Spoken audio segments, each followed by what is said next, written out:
Okay, guys, I'm not sure exactly where I cut off because I have a 15-minute limit, so I'm doing part two. Okay, so I'm gonna start at line 230, 228. Then Perseus left Dictys to be king of the island.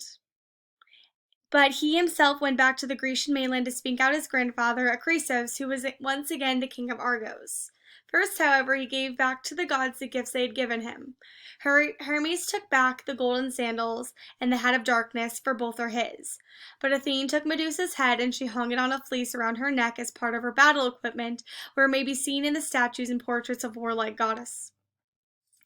Perseus took ship for Greece, but his fame had gotten before him, and King Acrisos fled secretly from Argos in terror, since he remembered the prophecy and feared that Perseus has come to avenge the wrongs of Danae. The trembling Onocristus took refuge in Larissa, where it happened the king was holding a great athletic contest in honor of his dead father.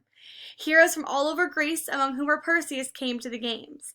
As Perseus was competing at the discus throwing, he threw high in the air and far above the rest. A strong wind caught the discus as it spun, so it let the course marked out for it and was carried into the stands. People scrambled away from right to left.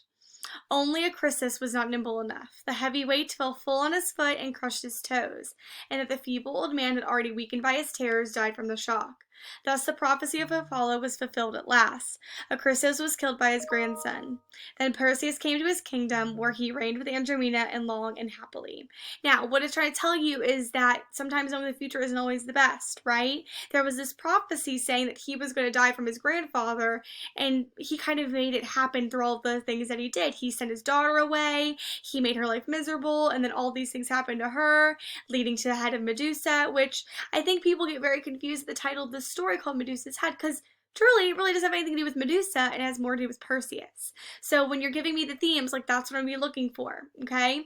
If you made a mistake yesterday on the document of the pre-reading activities at the very bottom, feel free to unsubmit and resubmit for no points taken off, okay? I love y'all and hope you have a great day.